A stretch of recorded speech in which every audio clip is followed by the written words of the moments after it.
गुरुर्ब्रह्मा गुरुर्विष्णु गुरुर्देवो महेश्वर गुरु साक्षात् परं ब्रह्म तस्मै श्री गुरवे नमः। अज्ञानतिमिरान्धस्य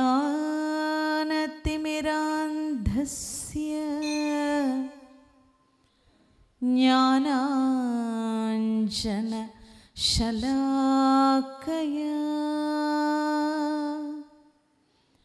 चक्षुरुन्मीलितं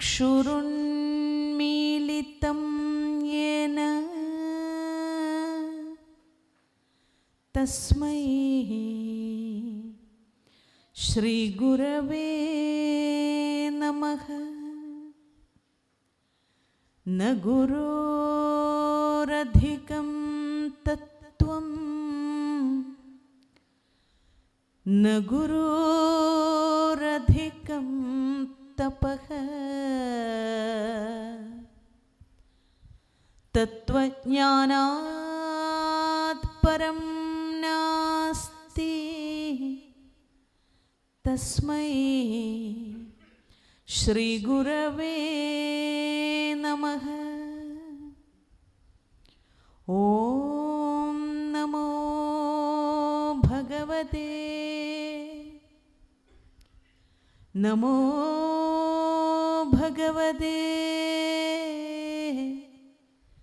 नित्य शुद्ध मुक्त महात्मने नारायण यतीन्द्राय तस्मै श्री गुरवे नमः। नारायण यतीन्द्राय तस्मै श्री गुरवे नमः। ॐ नमः परमर्षिभ्यो नमः परमर्षिभ्यः।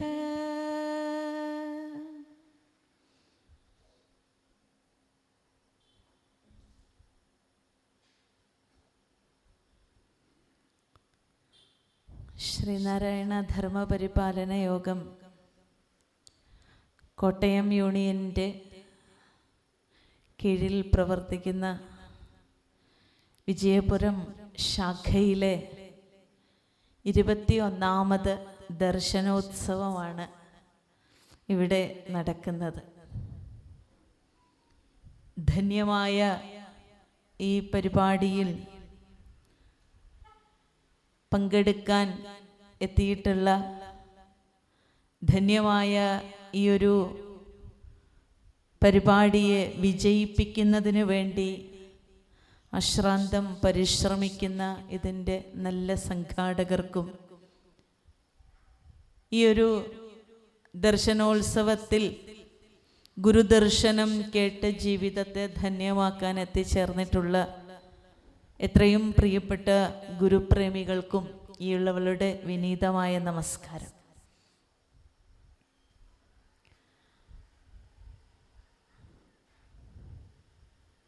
ദർശനോത്സവം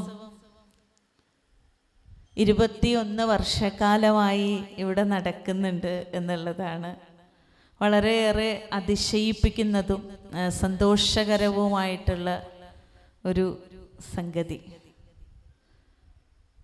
ഏതൊരു നല്ല കാര്യങ്ങളും അതിൽ ഒരു സ്വദ്ദേശ്യതയുണ്ട് എങ്കിൽ മഹാഗുരു അത് തുടർന്ന് കൊണ്ടുപോകുവാൻ അനുഗ്രഹിക്കും എന്നുള്ളതിൻ്റെ തെളിവാണ് 2 പതിറ്റാണ്ടുകൾക്ക് ശേഷവും ഈ ഒരു മണ്ണിൽ നടക്കുന്ന 2-3 ദിനങ്ങളിലായി നടക്കുന്ന ഈ ദർശനോത്സവം. സാധാരണ ഉത്സവങ്ങളിൽ നിന്ന് വ്യത്യസ്തമാണ് ദർശനത്തിൻ്റെ ഉത്സവം, അല്ലേ? ഇവിടെ ബലൂൺ വിൽപ്പനക്കാരനില്ല, കുപ്പിവളക്കാരനില്ല,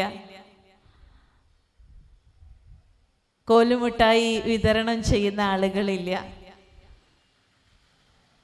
പ്രത്യേകിച്ച് ഒരു ആരവങ്ങളില്ല.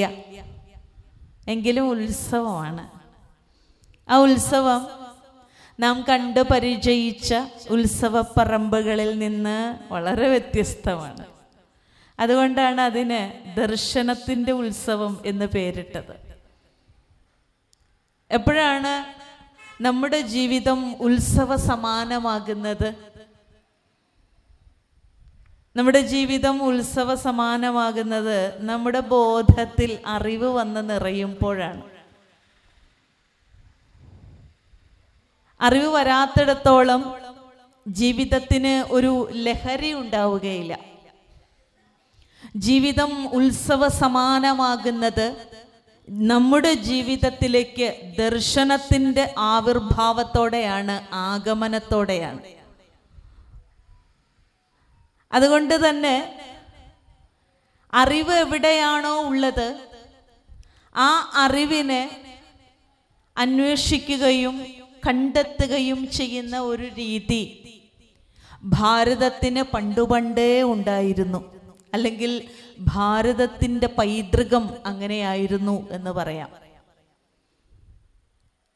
ഇന്ന് ഗുരു തത്വവും അനുഷ്ഠാനവും എന്ന പേര് എന്താണ് ഒരു വിഷയം പറയേണ്ടത് എന്ന് വക്കീൽ ചോദിച്ചപ്പോൾ ഞാൻ തന്നെ പറഞ്ഞതാണ് ഗുരു തത്വവും അനുഷ്ഠാനവും എന്ന് പറയാം എന്ന്.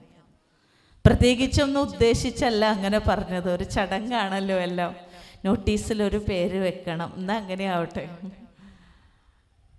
പക്ഷെ എങ്കിലും നമ്മൾക്ക് നോക്കിയാൽ അറിയാം ഭാരതത്തിൻ്റെ ഗുരുസങ്കല്പം എവിടെയാണ് തുടങ്ങുന്നത് എന്ന്. ഇവിടെ നമ്മുടെ ഓമന മക്കള് ചൊല്ലിപ്പോയി, നിങ്ങളത് ശ്രദ്ധിച്ചിട്ടുണ്ടാവും. നാരായണനിൽ നിന്ന് തുടങ്ങുന്ന ഗുരുപരമ്പരയെയും സദാശിവനിൽ നിന്ന് തുടങ്ങുന്ന ഗുരുപരമ്പരയെയും ഒരാളെപ്പോലും വിട്ടുകളയാതെ അവരിവിടെ പറഞ്ഞിട്ട് പോയി. അവസാനം പറഞ്ഞു അസ്മത് ആചാര്യ പര്യന്തം വന്ദേ ഗുരു പരമ്പരാം എന്ന്. ഭാരതത്തിൻ്റെ രീതി അതാണ്. സ്രോതസ്സിൽ നിന്ന് ഇവിടെ വരെ നമ്മുടെ തലമുറയിൽ നമുക്ക് മാർഗദർശനം നൽകുന്ന ആചാര്യൻ വരെ നമുക്ക് ഗുരുവാണ്. ആ രണ്ടക്ഷരത്തിലാണ് ഭാരതം എന്നും രമിച്ചിട്ടുള്ളത്. ഭായിൽ രമിക്കുന്ന നാടാണ് ഭാരതം. ഭാ എന്ന് പറഞ്ഞാൽ അറിവാണ്, പ്രകാശമാണ്. അറിവിൽ രമിക്കുന്ന നാടാണ്. ആ അറിവിൽ രമിക്കുന്ന നാടായിട്ട് ഭാരതം മാറിയതിൻ്റെ പിന്നിൽ അറിവിനെ ദർശനോത്സവമാക്കിയ ഋഷിമാരുടെ മുഖമുദ്രകളാണ്. അവരുടെ തിരുവചനങ്ങളും തിരുശേഷിപ്പുകളുമാണ്. ഭാരതത്തിൻ്റെ ജ്ഞാന പാരമ്പര്യം എത്രയോ നൂറ്റാണ്ടുകൾക്കും സഹസ്രാബ്ദങ്ങൾക്കും മുന്നേ തുടങ്ങുന്നതാണ്. അതുകൊണ്ട് എവിടെയാണ് നമ്മളുടെ ദർശനത്തിൻ്റെ തുടക്കം എന്ന് ചോദിക്കുമ്പോൾ ഭാരതം പറയും വേദങ്ങളിൽ നിന്നാണ് എന്ന്. വേദം എന്ന വാക്കിൻ്റെ അർത്ഥം എന്താണ്? വേദം എന്ന് പറഞ്ഞാൽ അറിവ് എന്നാണ് അർത്ഥം. അത്രയേ ഉള്ളൂ ആ വാക്കിൻ്റെ അർത്ഥം. വിത് എന്ന ഒരു ധാതു, ആ ധാതുവിൻ്റെ അർത്ഥം വിത്, ടു നോ, അറിയുക എന്നാണ്. അപ്പം അറിയുക എന്ന അർത്ഥം വരുന്ന വിത് ധാതുവിൽ നിന്ന് നിഷ്പന്നമായ ഒരു പദമാണ് വേദം. അപ്പോൾ അറിവിൻ്റെ ഉറവിടം എവിടെയാണ് എന്ന് ചോദിച്ചാൽ വേദങ്ങളിൽ നിന്നാണ്. ആ വേദങ്ങളിലാണ് വേദത്തിൻ്റെ സാരമായിരിക്കുന്ന വേദാന്തം ഒളിഞ്ഞിരുന്നത്. ആ വേദാന്തത്തെയാണ് ശ്രീനാരായണ ഗുരുദേവനും നമ്മോട് അരുമയാർന്ന വാക്കുകളിലൂടെ പറഞ്ഞു തന്നത്. അപ്പോൾ ഇത് ഒരു ചെങ്ങലക്കണ്ണി പോലെ തലമുറകളിൽ നിന്ന് തലമുറകളിലേക്ക് പകർന്നു വന്ന അറിവിൻ്റെ ജ്ഞാനത്തിൻ്റെ പാരമ്പര്യമാണ്. പണ്ട് ഇതുപോലെ പറഞ്ഞു തരുവാനും എഴുതിയെടുക്കുവാനും റെക്കോർഡ് ചെയ്യുവാനും ഒന്നുമുള്ള സംവിധാനങ്ങൾ ഉണ്ടായിരുന്നില്ല. ഗുരു പറയുന്നത് ശിഷ്യൻ സശ്രദ്ധം കേട്ടിരിക്കുന്ന ഒരു അന്തരീക്ഷമായിരുന്നു ഉണ്ടായിരുന്നത്. എഴുതിയെടുക്കാനുള്ള പേനയോ പുസ്തകമോ ഒന്നുമില്ല, ഒരു ഹാൻഡ് ബുക്കും ഇല്ല, നോട്ട് ബുക്കും ഇല്ല.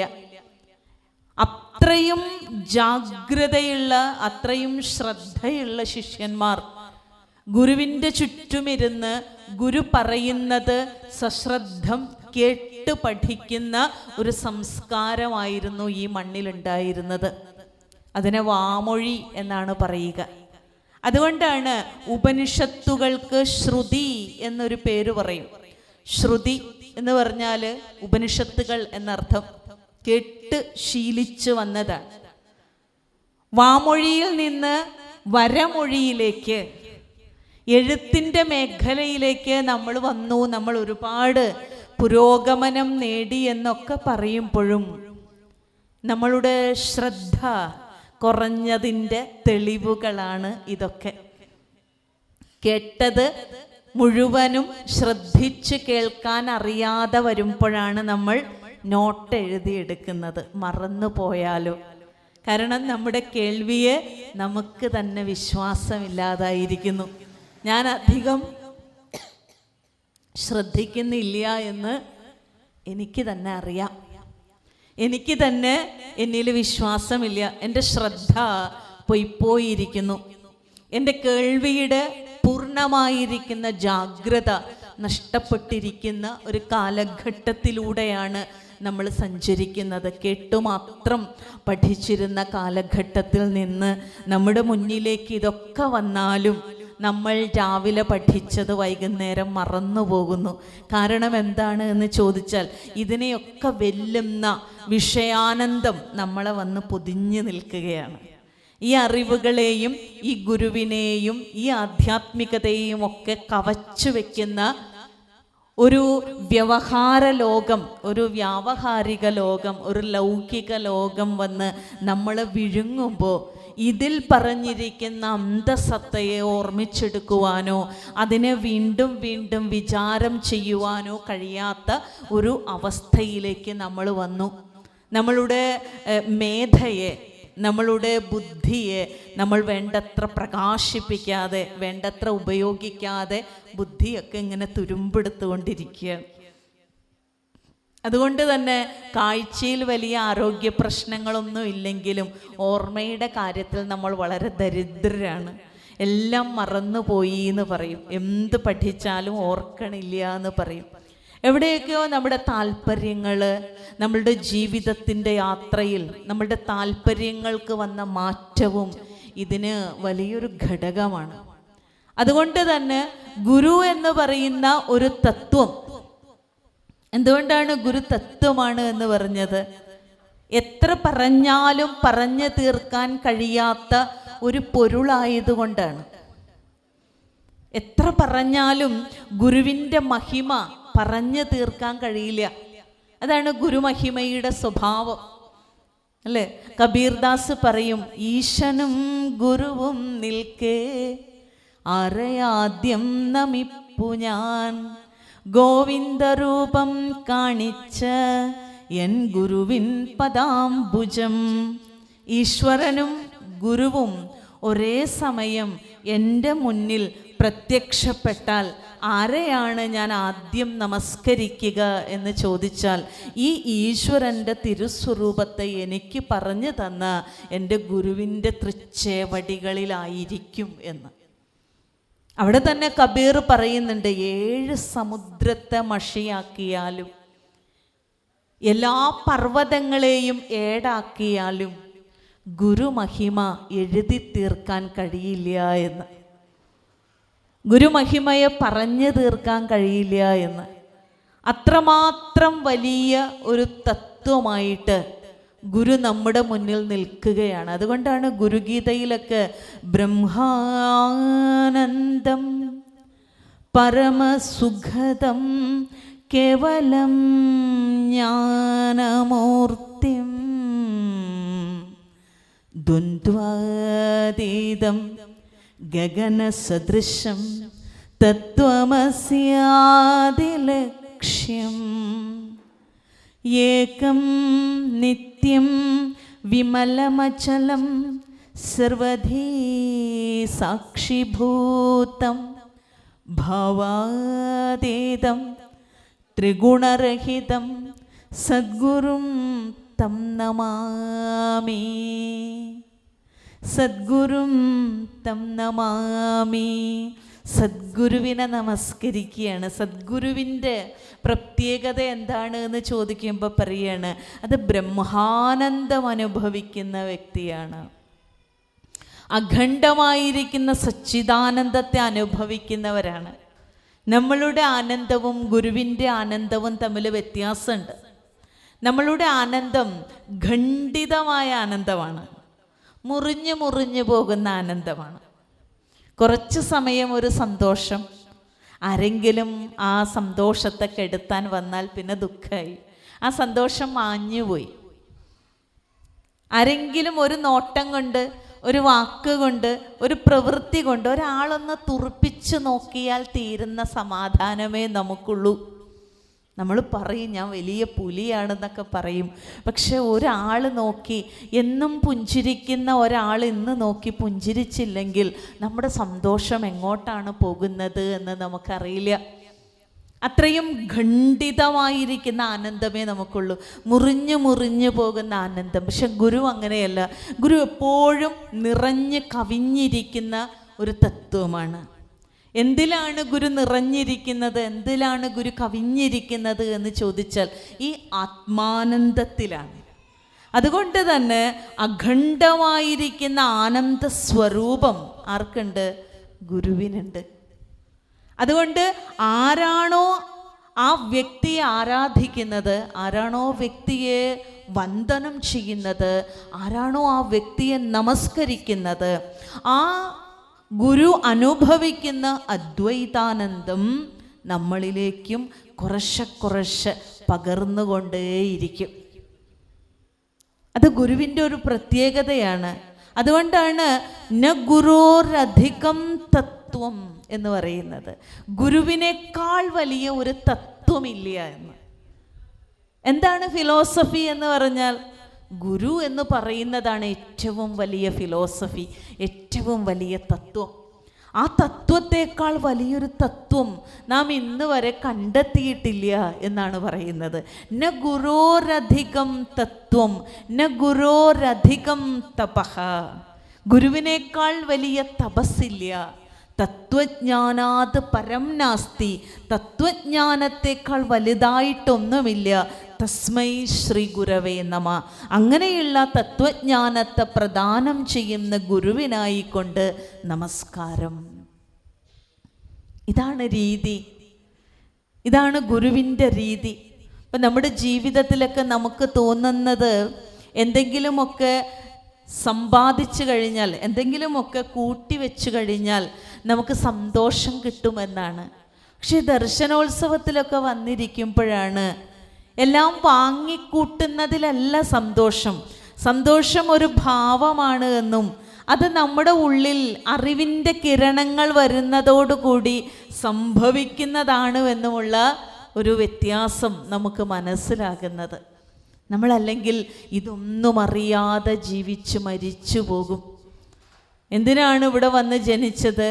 കുറേ ഉണ്ണാനും ഉടുക്കാനും കുടിക്കാനുമാണ് എന്ന് തെറ്റിദ്ധരിച്ച് രാവിലെ എഴുന്നേറ്റ് ഉച്ചയ്ക്ക് എന്തെങ്കിലുമൊക്കെ ഉണ്ടാക്കി കഴിച്ച് വൈകിട്ട് ഉറങ്ങി തീർന്നു പോകുന്ന മനുഷ്യജന്മത്തിൽ നിന്ന് ഗുരു നമ്മെ ക്ഷണിക്കുന്നത് അമർത്യതയുടെ ലോകത്തിലേക്കാണ്. കാരണം ഗുരു അമരണത്വത്തിൻ്റെ സ്വാമിയാണ് എന്നാണ് പറയുന്നത്. ഗുരു അമൃതത്വത്തിൻ്റെ സ്വാമിയാണ്. എന്താണ് അമൃതത്വം? മരണമില്ലാത്ത അവസ്ഥ. അങ്ങനെ ഒന്നും ഉണ്ടാകുമോ? അങ്ങനെയൊന്നും ഉണ്ട്. ആ മരണമില്ലാത്ത അവസ്ഥയുടെ നാഥനാണ് നീ. ആ നാഥൻ വന്നിട്ടാണ് മരണത്തിൽപ്പെട്ട് കൈകാലിട്ടടിക്കുന്ന നമ്മളെ അമരണത്വത്തിൻ്റെ മറുകരയിലേക്ക് എത്തിക്കുന്നത്. ദൈവദശകം എന്ന പ്രാർത്ഥനയിൽ ആദ്യ പദ്യത്തിൽ തന്നെ കാണുന്ന കാഴ്ച അതാണ്. മരണത്തിൻ്റെ സമുദ്രത്തിൽ കിടന്ന് കൈകാലിട്ടടിക്കുന്നു ഒരാൾ.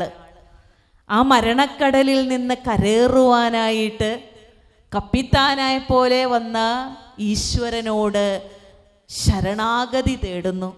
ആ കപ്പിത്താൻ ആ മരണസമുദ്രത്തിൽ കൈകാലിട്ടടിക്കുന്ന ആ വ്യക്തിയെ ആ കപ്പലിൽ കയറ്റി മറുകരയിലേക്ക് എത്തിക്കുന്നു. നിത്യമായ ലോകത്തിലേക്ക്, നിത്യമായ സുഖത്തിലേക്ക് എത്തിക്കുന്നു. അതാണ് ദൈവദശകത്തിൻ്റെ 1-ാമത്തെ പദ്യം.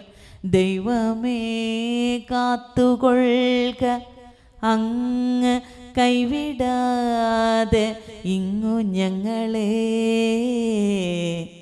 നാവികൻ നീ ഭവാബ്ധിക്ക് ഒരാവിവൻ തോണി നിൻ പദം. നിന്റെ പദം ആണ് എനിക്കൊരേ ഒരാശ്രയം അല്ലേ. ഈ കലികാലത്തിൽ നാമസങ്കീർത്തനമാണ് ഏറ്റവും നല്ലത് എന്ന് ഭാഗവത ആചാര്യന്മാർ പറയുന്ന കേട്ടിട്ടില്ലേ? ആ നാമസങ്കീർത്തനത്തിൻ്റെ വേറൊരു പേരാണ് നിൻ പദം. ഈശ്വരനാമം, ഈശ്വരൻ്റെ പാദം, ഈശ്വരനെ കീർത്തിച്ചുകൊണ്ടിരിക്കുക, ഈശ്വരനെ പുകഴ്ത്തിക്കൊണ്ടിരിക്കുക, ഈശ്വരനെ വിചാരം ചെയ്തുകൊണ്ടിരിക്കുക. അപ്പോൾ ഈശ്വരനെ പറഞ്ഞും ഈശ്വരനെ വിചാരം ചെയ്തും ഈശ്വരൻ്റെ ഗാനം ആലപിച്ചും ഇരിക്കുമ്പോൾ നമ്മളുടെ പ്രാരബ്ധങ്ങളൊക്കെ കുറഞ്ഞു കിട്ടും. എന്തിനാ പ്രാർത്ഥിക്കുന്നത്? അവിടെയാണ് ഗുരു എന്ന് പറയുന്ന ഒരു തത്വത്തെ അനുഷ്ഠാനമാക്കി നമ്മുടെ ജീവിതത്തിലേക്ക് കൊണ്ടുവരേണ്ടുന്നതിൻ്റെ ആവശ്യകത നാം മനസ്സിലാക്കുന്നത്. അതെങ്ങനെയാണ് ആ ഗുരുവിനെ ഇങ്ങനെ ഇറക്കിക്കൊണ്ടുവരുന്നത്? അതിനാണ് പ്രാർത്ഥന, അതിനാണ് ജപം, അതിനാണ് സ്വാധ്യായം, അതിനാണ് യജ്ഞങ്ങൾ, യാഗങ്ങൾ. എല്ലാതും ഈ ഗുരു എന്ന് പറയുന്ന തത്വത്തിലേക്ക് നമ്മൾ ആമഗ്നമാകുന്നതിനുള്ള മാർഗരേഖകളാണ്. അവിടെ പ്രാർത്ഥനയുടെ സ്ഥാനം മഹനീയമാണ്. ജീവിതത്തിൽ നാം എപ്പോഴും ഒരു പ്രാർത്ഥകനായിരിക്കണം. പ്രാർത്ഥകനായിരിക്കുക എന്ന് പറഞ്ഞാൽ എന്താ? വൈകുന്നേരങ്ങളിൽ വിളക്ക് കത്തിച്ച് 10 മിനിറ്റ് പ്രാർത്ഥന ചൊല്ലണം എന്ന ആചാരത്തിൽ മാത്രം ഒതുങ്ങുന്ന പ്രാർത്ഥകനല്ല. ജീവിതത്തിൻ്റെ ഓരോ നിമിഷത്തിലും നാം ജീവിക്കേണ്ടുന്നത് ഒരു പ്രാർത്ഥന പോലെയായിരിക്കണം. നമ്മുടെ ഉള്ളിൽ തന്നെ എപ്പോഴും ഒരു പ്രാർത്ഥന ഉണ്ടായിരിക്കണം. നിങ്ങൾ സൂര്യകാന്തിപ്പൂവിനെ കണ്ടിട്ടില്ലേ? സൂര്യകാന്തിപ്പൂവ് എന്താണ് ചെയ്യുക? സൂര്യൻ എങ്ങോട്ടാണോ ചലിക്കുന്നത് അങ്ങോട്ടേക്ക് അതിൻ്റെ മുഖത്തെ ഇങ്ങനെ തിരിച്ചുകൊണ്ടിരിക്കും. ഇതിൻ്റെ പേരാണ് സമർപ്പണം. ഒരു സൂര്യകാന്തിപ്പൂവിന് സൂര്യനോടുള്ള മനോഭാവത്തിൻ്റെ പേരാണ് സമർപ്പണം. ഒരു പ്രാർത്ഥകൻ ഗുരുവിനോട് ഏത് സമയവും ഗുരു എങ്ങോട്ടാണോ ചലിക്കുന്നത് അതിനനുസരിച്ച് അവൻ്റെ ചലനത്തെ ക്രമപ്പെടുത്തിക്കൊണ്ടിരിക്കും. അതൊരു യന്ത്രം കണക്കെ നിശ്ചലമല്ല, അവൻ എപ്പോഴും ചലനാത്മകമായിരിക്കും. ആര്? ഒരു നല്ല ഭക്തൻ. അവൻ്റെ ഉള്ളിൽ നിന്ന് പ്രാർത്ഥന വരുന്നതിന് വളരെയേറെ പ്രത്യേകതകൾ ഉണ്ടായിരിക്കും. ജീവിതം തന്നെ സമർപ്പിക്കും. ആ സമർപ്പണത്തിൽ അല്പം പോലും അഹങ്കാരവും ഉണ്ടാവില്ല. അഹങ്കാരമില്ലാത്ത ബോധത്തിൽ നിന്നുള്ള ഒരു പ്രാർത്ഥകൻ്റെ വാക്യമാണ് കൽപ്പിച്ച പോലെ വരും എന്നു നനച്ചു കണ്ടിട്ട് അർപ്പിച്ചിടും നടിയനൊക്കെയും അങ്ങു ശംഭോ. കൽപ്പിച്ച പോലെ വരും. ജീവിതത്തിൽ നമ്മുടെ നിലവാരം, നമ്മളുടെ ഭക്തി എത്ര കണ്ടാണോ ഉയരുന്നത് അതിനനുസരിച്ചാണ് നമുക്ക് അങ്ങനെ പ്രാർത്ഥിക്കാൻ തോന്നുക. കൽപ്പിച്ച പോലെ വരും, നിന്റെ ഇച്ഛ നിറവേറപ്പെടട്ടെ എന്ന് യേശു പറഞ്ഞ പോലെ. നമ്മളെപ്പോഴും ആഗ്രഹിക്കുന്നത്, നമ്മളെപ്പോഴും ഗുരുവിൻ്റെ മുന്നിൽ വന്ന് പറയുന്നത് എനിക്കൊരു ഇച്ഛയുണ്ട്, അതൊന്ന് നടത്തി തരണം എന്നാണ് അല്ലേ. എനിക്കൊരാഗ്രഹമുണ്ട്, അതിനാണ് കേട്ടോ ഞാനിവിടെ പുഷ്പാഞ്ജലി കഴിക്കണത്. എനിക്കൊരാഗ്രഹമുണ്ട്, അതിനാണ് കേട്ടോ ഈ പ്രാർത്ഥന ദൈവദശകം ചൊല്ലിയത്, ഈ കാര്യം നടക്കാനാണ് കേട്ടോ. ഗുരുസ്തവം ചൊല്ലുന്നത് വേറൊരു കാര്യം നടക്കാനാണ് കേട്ടോ അല്ലേ. അങ്ങനെ നമ്മുടെ ഇച്ഛയെ സഫലമാക്കി തരാനാണ് നമ്മൾ സാധാരണഗതിയിൽ പ്രാർത്ഥിക്കുന്നത്. പക്ഷെ ഗുരു നമ്മളെ പഠിപ്പിക്കുന്ന എന്താണെന്നറിയാമോ? നീ നിന്റെ ഇച്ഛയെ മാറ്റിവെക്കൂ, ദൈവത്തിൻ്റെ ഇച്ഛ നിന്നിലൂടെ പ്രവർത്തിക്കാൻ നീ അനുവദിക്കൂ. അങ്ങനെ പ്രാർത്ഥനയെ നമ്മൾ കാണുമ്പോഴാണ് കൽപ്പിച്ച പോലെ വരും. ജീവിതം എന്ന് പറയുന്നത് എപ്പോഴും സ്വർണ്ണക്കരണ്ടിയും പട്ടുമെത്തയും മാത്രമായിരിക്കില്ല. നമ്മൾ വിചാരിക്കുന്നത് നല്ല നല്ല അനുഭവങ്ങൾ, മധുരിക്കും ഓർമ്മകളും മധുരിക്കും അനുഭവങ്ങളുമായിട്ട് ചാവണം എന്നാണ്. അങ്ങനെയൊന്നുമില്ല. ജീവിതത്തിൻ്റെ ഗതി എന്ന് പറയുന്നത്, ജീവിതത്തെ നിർവചിക്കുന്ന ഋഷീശ്വരന്മാർ തന്നെ പറയുന്നത് സുഖദുഃഖ സമ്മിശ്രമാണ് ജീവിതം എന്നാണ്. സുഖമാണ് ജീവിതം എന്നാരും പറഞ്ഞിട്ടില്ല, ദുഃഖമാണ് ജീവിതം എന്നും പറഞ്ഞിട്ടില്ല. നമ്മൾ കോട്ടയത്ത് നിന്ന് ട്രെയിൻ കയറിയിട്ട് നമ്മൾ ശിവഗിരിക്ക് പോകുമ്പോൾ കോട്ടയം കഴിയുമ്പോൾ തന്നെ ഒരു ടണലുണ്ട് അല്ലേ? അപ്പം നമ്മൾ അടുത്തിരിക്കുന്ന ആളുകളെയൊക്കെ നോക്കിയാൽ കാണില്ല, എന്തൊരു ഇരുട്ട്, തൊട്ടടുത്തിരിക്കുന്ന ആളെ പോലും കാണില്ല. നമുക്ക് പേടിയോ? ആദ്യമായിട്ട് കയറുന്ന കുട്ടിക്ക് പേടിയോ? പക്ഷെ നമ്മൾ വിചാരിക്കും, ഈശ്വര എന്നും എൻ്റെ ജീവിതത്തിൽ ഇരുട്ടായിരിക്കുമോ എന്ന്. പക്ഷെ എന്നും ആ ജീവിതത്തിൽ ഇരുട്ടല്ല. കുറച്ച് കഴിയുമ്പോൾ ട്രെയിൻ ആ ടണലിൻ്റെ ഉള്ളിൽ നിന്ന് പുറത്ത് കിടക്കുമ്പോൾ നല്ലൊരു പ്രകാശം ഈ ട്രെയിനിൻ്റെ ഉള്ളിലേക്ക് കയറുമ്പോൾ നമുക്ക് ഹാവൂ ആശ്വാസമായി പറയും. ജീവിതത്തിലും ഇങ്ങനെ തന്നെയാണ്. നല്ല വെളിച്ചത്തിലൂടെയൊക്കെ നമ്മൾ കളിച്ചും ചിരിച്ചുമൊക്കെ നടന്നു പോകുമ്പോൾ പെട്ടെന്നായിരിക്കും നമ്മുടെ ട്രെയിൻ ടണലിലേക്ക് കയറിപ്പോണത്. അപ്പോൾ നമ്മൾ അന്തിക്കും, നിലവിളിക്കും, പരാതി പറയും, പ്രാരബ്ധമാണ് എന്നൊക്കെ പറയും. പക്ഷെ അതും ഈശ്വരൻ അധികകാലം നമ്മളെ കൊണ്ട് നടത്തിപ്പിക്കില്ല, അതിൻ്റെ പുറത്തും കടത്തും. അതിനാണ് ഈശ്വരനെ വിളിക്കണമെന്ന് പറയുന്നത്. പതഞ്ജലി മഹർഷി പറയും, എന്തിനാ പ്രാർത്ഥിക്കണത്, എന്തിനാ ഈ ദർശനോത്സവത്തിൽ പങ്കെടുക്കണത്, എന്തിനാ ജപിക്കുന്നത് എന്ന് ചോദിക്കുമ്പോൾ പറയും, ക്ലേശതനൂകരണാർത്ഥം സമാധിഭാവനാർത്ഥം ച എന്ന് പറയും. ക്ലേശതനൂകരണം. എന്തിനെങ്ങനെ വന്നിരുന്ന് കേൾക്കണേ? ഇതൊക്കെ കേട്ടാൽ എന്താ ഗുണം, പ്രാർത്ഥിച്ചാൽ എന്താ ഗുണം എന്ന് ചോദിക്കുമ്പോൾ പതഞ്ജലി മഹർഷി പറയണത്, പ്രാർത്ഥിക്കുന്നവന്, ഇത്തരം കാര്യങ്ങളൊക്കെ വായിക്കുന്നവന്, വിചാരം ചെയ്യുന്നവൻ്റെ ക്ലേശങ്ങൾ കുറപ്പിച്ചു തരും എന്നാണ് പറയണത്. ക്ലേശം ഒരിക്കലും ഉണ്ടാവില്ല കേട്ടോ. പ്രാർത്ഥിക്കണവന് ഒരു ദുഃഖം ഉണ്ടാവില്ല കേട്ടോ എന്നല്ല പറയുന്നത്. നമ്മൾ പറയില്ലേ, കണ്ണിൽ കൊള്ളാനുള്ളത് പുരികത്ത് കൊണ്ടുപോയി എന്ന് പറയുന്ന അവസ്ഥ ഉണ്ടാക്കി തരും. ദുഃഖം വരും, പക്ഷെ അതിനെ നേർപ്പിച്ചു തരും. വലിയ വലിയ ദുഃഖങ്ങളിലേക്കൊക്കെ കൊണ്ടുവന്ന് ഇടും, പക്ഷെ അവിടെ നിന്നൊക്കെ പതുക്കെ പതുക്കെ നമ്മളിങ്ങനെ വിഷമിപ്പിക്കാതെ ഇങ്ങനെ കൊണ്ടു തള്ളും. അതെന്താണ്? വലിയ ക്ലേശമായിരുന്നു, ആ ക്ലേശങ്ങൾ ഇങ്ങനെ നേർപ്പിച്ചു തരും. പ്രാർത്ഥനയുടെ ഒരു ശക്തി അതാണ്. അപ്പോൾ പ്രാർത്ഥിക്കുമ്പോൾ നമ്മുടെ സ്വാർത്ഥത മാത്രം പറയാനുള്ളതല്ല പ്രാർത്ഥന. പകരം നമ്മളെ ഈശ്വരൻ എന്തിനാണ് നമ്മളെ നിലനിർത്തിയിരിക്കുന്നത് അതുകൂടി നടപ്പാകാൻ ഈശ്വരനെ വിട്ടുകൊടുക്കാൻ കൂടി ചെയ്യുന്നത് പ്രാർത്ഥനയുടെ ഭാഗമാണ്. ആചാര്യന്മാർ പറയും, നമ്മൾ ഈശ്വരനോട് പറയുന്നതിൻ്റെ പേരാണ് പ്രാർത്ഥന എന്ന്. പ്രാർത്ഥിച്ചാൽ മാത്രം പോരാ, കുറച്ച് സമയം ധ്യാനിക്കണം എന്ന് പറയും. കുറേ നേരം ഇങ്ങനെ ഒച്ച വെച്ച് അതും ഇതൊക്കെ പാടി, എല്ലാം പാടി തീർന്നു, 62 പാടി തീർന്നു, ഇനി എന്ത് ചെയ്യും? അത് പറയണം, കുറച്ച് നേരം കണ്ണടച്ചിരിക്കൂ, ഇനി ഒന്നും പാടണ്ട, മിണ്ടാണ്ടിരിക്കൂ പറയും. അതിൻ്റെ പേരാണ് ധ്യാനം. എന്തിനാ ധ്യാനം? നമ്മൾ ഈശ്വരനോട് ഇങ്ങനെ പറഞ്ഞുകൊണ്ടിരിക്കുമ്പോൾ ഈശ്വരൻ എന്തെങ്കിലും റിപ്ലൈ ഇങ്ങോട്ട് തരാണ്ടാവില്ലേ? അത് നമ്മൾ കേട്ടിട്ടുണ്ടോ ഇതുവരെ? നമ്മൾ അങ്ങോട്ട് പറഞ്ഞുകൊണ്ട് ഇരിക്കും, ഈശ്വരൻ നീ ഒരു ഗ്യാപ്പ് തന്നെങ്കിൽ ഞാൻ എന്തെങ്കിലും അങ്ങോട്ട് പറയാമായിരുന്നു എന്ന് ഈശ്വരന് ആഗ്രഹമുണ്ട്. ആ ഗ്യാപ്പ് നമ്മൾ കൊടുക്കുന്നില്ല, പറഞ്ഞുകൊണ്ട് ഇരിക്കുകയാണ്. ഈ ഗ്യാപ്പ് കൊടുക്കുന്നതിൻ്റെ പേരാണ് ധ്യാനം. സ്വസ്ഥമായി ഒരിടത്ത് ഇരിക്കണം, ഒന്നും ഉരുവിടണ്ട, ഒന്നും പ്രാർത്ഥിക്കണ്ട, കണ്ണുകൾ അടച്ചിങ്ങനെ സ്വസ്ഥമായി നമ്മളുടെ ആത്മപ്രകാശത്തിലേക്ക് നോക്കിയിരിക്കുമ്പോൾ ഈശ്വരൻ തരുന്ന ചില ഡയറക്ഷൻ ഉണ്ട്. നീ അങ്ങനെ ചെയ്യണം, നീ ഇങ്ങനെ ചെയ്യണം. അവിടെയാണ് മുകളിൽ നിന്ന് താഴോട്ടൊരു വർത്തമാനം നമ്മൾ കേൾക്കാൻ തുടങ്ങുന്നത്. അതുവരെ ഉണ്ടായിരുന്നത് നമ്മുടെ വർത്തമാനങ്ങൾ മാത്രമായിരുന്നു. അപ്പം നമ്മുടെ വർത്തമാനം ഈശ്വരനോട് പറയുന്നത് പ്രാർത്ഥനയും, ഈശ്വരൻ്റെ വർത്തമാനം നാം കേട്ടുകൊണ്ടിരിക്കുന്നത് ധ്യാനവുമാണ്. ഇത് രണ്ടും ഉണ്ടാവണം. അങ്ങോട്ടേക്കും ഇങ്ങോട്ടേക്കും ഉള്ള ഈ ആശയ സംവേദനം ഭക്തനും ഭഗവാനുമിടയിലുള്ള നല്ല ഒരു പാരസ്പര്യത്തെ വളർത്തിക്കൊണ്ടിരിക്കും. നമുക്കൊരിക്കലും നമ്മുടെ ജീവിതം വിരസമാവുകയില്ല.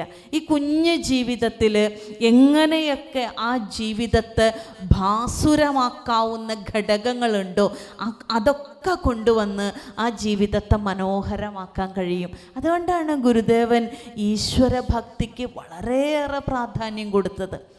ഈശ്വര ആരാധന എല്ലാ ഗൃഹങ്ങളിലും വേണമെന്ന് പറഞ്ഞത് മുരടിച്ചു പോകാതിരിക്കാനാണ്. എന്തിനാ ഈ ജന്മം? ഇന്നും പണിക്ക് പോയി, നാളെയും പണിക്ക് പോകണം, മറ്റന്നാൾ പണിക്ക് പോകണം, ഇങ്ങനെ ലോക ജീവിതത്തിലെ കാര്യങ്ങൾ മാത്രം പറഞ്ഞ് മുരടിച്ച് പോകാതിരിക്കണമെങ്കിൽ ജീവിതത്തിന് അർത്ഥമുണ്ടാക്കി തരുന്ന ഗുരു എന്ന കേന്ദ്ര ബിന്ദുവിലേക്ക് നമ്മളുടെ ആകർഷണത്തെ കൊണ്ടുപോകേണ്ടതുണ്ട്. അതാണ് ഈശ്വര ഭക്തി ചെയ്യുന്നത്, അതാണ് ഈശ്വര ആരാധന ചെയ്യുന്നത്. മനുഷ്യ മനസ്സിന് അങ്ങനെ ഒരു കുഴപ്പമുണ്ട്. നമ്മുടെയൊക്കെ മനസ്സ് എന്ന് പറയുന്നത് ഈ കള്ളു കുടിച്ച കുരങ്ങന്മാരെ പോലെയാണ്. കുരങ്ങൻ കള്ളു കുടിച്ചില്ലെങ്കിൽ തന്നെ ഒരു ജില്ലയിൽ നിന്ന് വേറൊരു ജില്ലയിലേക്ക് ഓടിപ്പാഞ്ഞുകൊണ്ടിരിക്കും. ആ കുരങ്ങ് കള്ളുകൂടെ കുടിച്ചാൽ എങ്ങനെ ഇരിക്കും?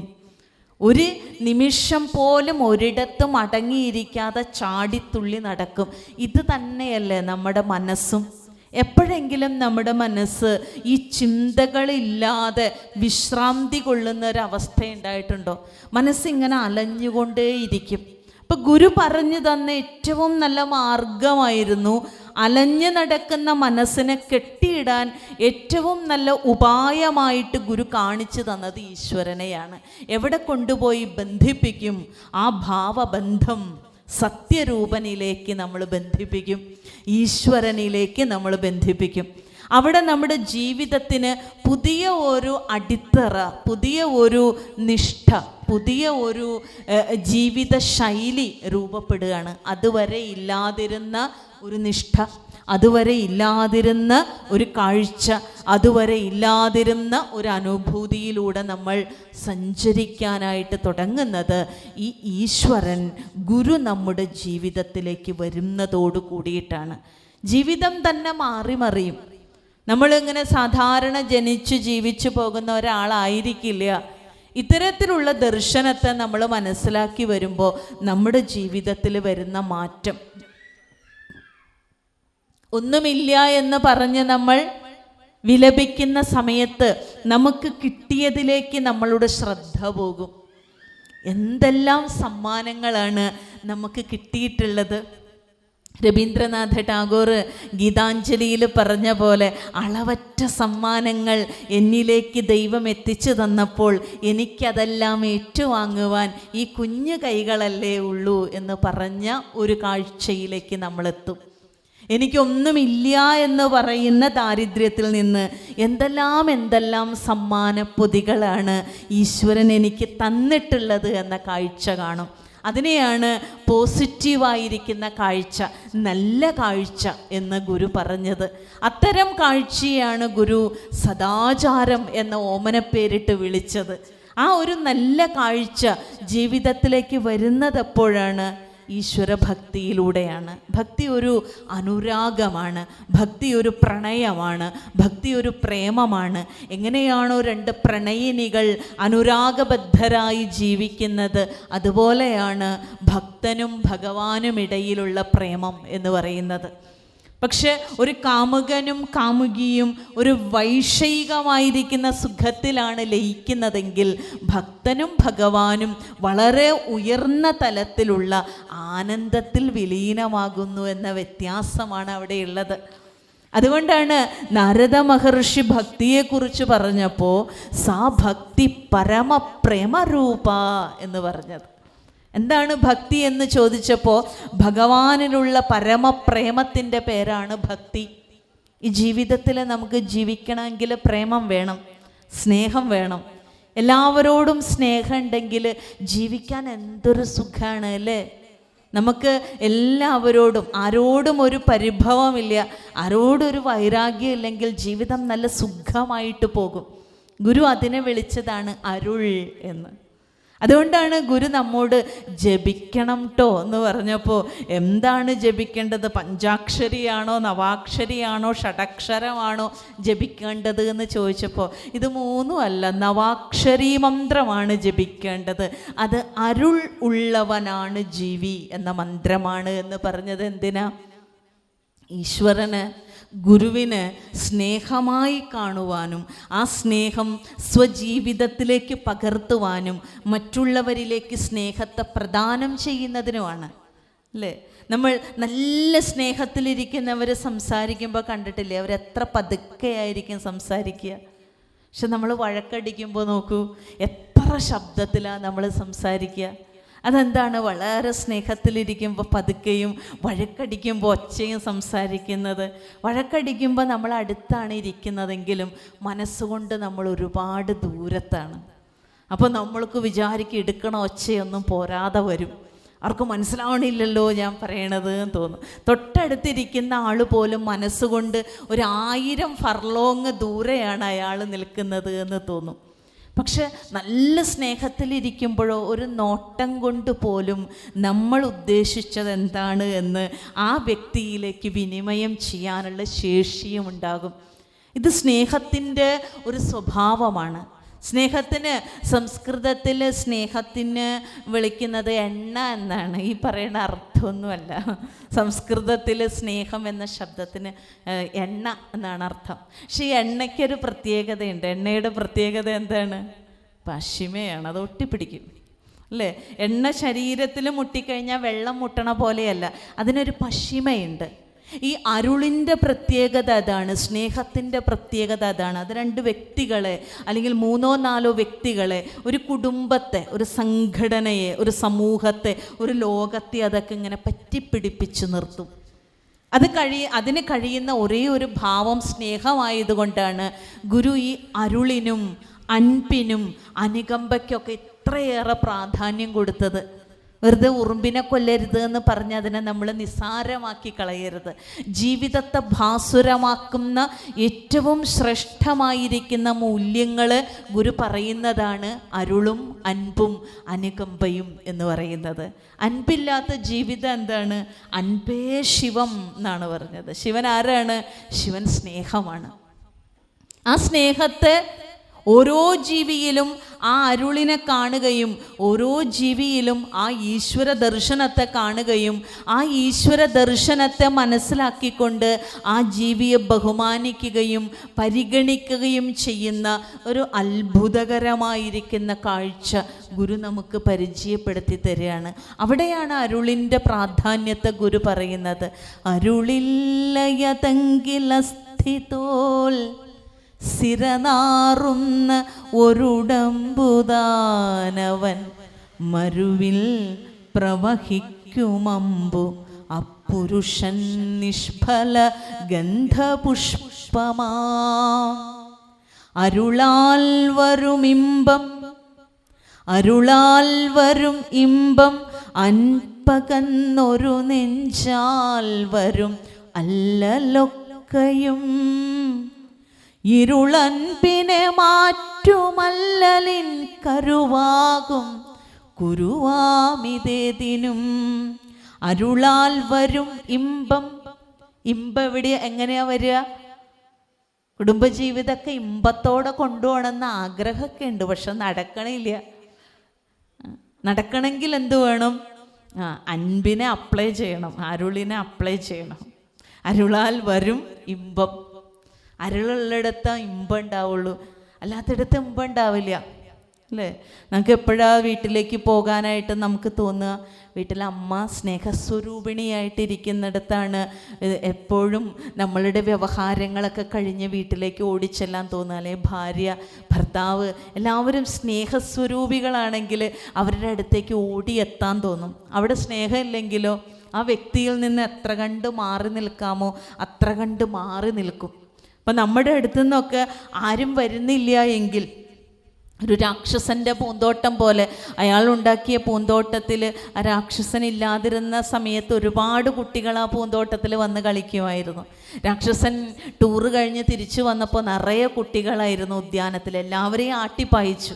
എല്ലാവരെയും ആട്ടിപ്പായിച്ചപ്പോൾ ആ ഉദ്യാനത്തിലേക്ക് പൂമ്പാറ്റകൾ വന്നില്ല, ആ ഉദ്യാനത്തിലേക്ക് ഒറ്റ പറവകളും വന്നില്ല, ആ ഉദ്യാനത്തിലേക്ക് ഒറ്റ വണ്ടുകളും വന്നില്ല. ഇപ്പോൾ കുട്ടികൾ വരാതായതോടെ പൂമ്പാറ്റകളും പറവകളും വണ്ടുകളൊക്കെ കാണാതായപ്പോഴാണ് ഈ രാക്ഷസന് മനസ്സിലായത് എന്താണ് എൻ്റെ ഉദ്യാനത്തിലേക്ക് ഒന്നും തന്നെ വരാത്തത് എന്ന്.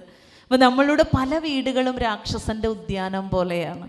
വലിയ പൂന്തോട്ടങ്ങളും വലിയ വീടുകളും വലിയ കാറുകളും അല്ലെങ്കിൽ വലിയ അന്തസ്സും അഭിമാനവുമൊക്കെ പുറമെ നിന്ന് തോന്നുന്നവർക്ക് കാണുന്ന വിധത്തിൽ സജ്ജീകരിച്ച് വെക്കുകയും അതിൻ്റെ അകത്ത് ആരോടും പരസ്പരം മിണ്ടാതെ 2 മുറികളുണ്ടെങ്കിൽ 4 ലോകത്തിലുമായിട്ട് ജീവിക്കുന്ന ജീവാത്മാക്കളുടെ നാടായിട്ട് നമ്മുടെ നാട് മാറിയിട്ടുണ്ട്.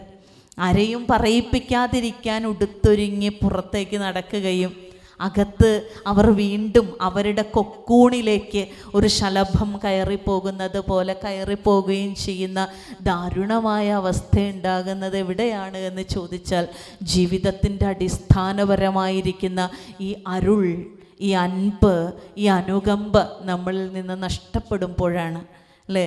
ഈ കുഞ്ഞു ജീവിതം ഒരു ഷാഠ്യത്തിൻ്റെയും വാശിയുടെയും അല്ല എന്നും ഈ കുഞ്ഞു ജീവിതം സ്നേഹത്തിൻ്റെ കൊടുക്കൽ വാങ്ങലുകൾക്ക് വേണ്ടിയുള്ളതാണെന്നും തിരിച്ചറിയുന്നിടത്താണ് നമ്മൾ ഒരു വഴക്കമുള്ളവരായിത്തീരുന്നത്, വണക്കമുള്ളവരായിത്തീരുന്നത്. ഈ വഴക്കവും വണക്കവുമാണ് നമ്മുടെ ജീവിതത്തിൽ നമുക്ക് സുഖം കൊണ്ടു തരിക. നമ്മൾ വിചാരിക്കും ഒരാൾക്ക് താഴ്ന്നു കൊടുക്കുന്നത്, ഒരാൾക്ക് വഴങ്ങിക്കൊടുക്കുന്നത് നമ്മളുടെ വ്യക്തിത്വത്തെ ചോദ്യം ചെയ്യുന്നതിന് തുല്യമല്ലേ എന്നൊക്കെ നമുക്ക് തോന്നും. ഒരിക്കലും അല്ല. എവിടെയൊക്കെ നമ്മൾ വളഞ്ഞു കൊടുത്തിട്ടുണ്ടോ, എവിടെയൊക്കെ നമ്മൾ വഴങ്ങിക്കൊടുത്തിട്ടുണ്ടോ അവിടെയൊക്കെ ഒരു അഗ്നിപർവ്വതത്തെ തന്നെയാണ്, ഒരു പൊട്ടാനിരുന്ന അഗ്നിപർവ്വതത്തെയാണ് നമ്മൾ മാറ്റിക്കൊടുത്തിട്ടുള്ളത്. ഇപ്പോൾ ജീവിതത്തിലാണെങ്കിലും കുടുംബജീവിതത്തിലാണെങ്കിലും ഗുരു പറയുന്ന പാഠം അതാണ്. അരുളാൽ വരും ഇമ്പം, അൻപ് അകന്ന് ഒരു നെഞ്ചാൽ വരും അല്ലലൊക്കെയും. ഈ അൻപ് ജീവിതത്തിൽ നിന്ന് അകന്നു പോയാൽ, ഭാര്യയിൽ നിന്ന് ആ സ്നേഹം വറ്റിപ്പോയാൽ, ഭർത്താവിൽ നിന്ന് ആ സ്നേഹം വറ്റിപ്പോയാൽ, അമ്മയിൽ നിന്നും അച്ഛനിൽ നിന്നുമൊക്കെ ആ പ്രേമത്തിൻ്റെ ഉറവ വറ്റിപ്പോയാൽ അൻപകന്ന് ഒരു നെഞ്ചാൽ വരും അല്ലലൊക്കെയും.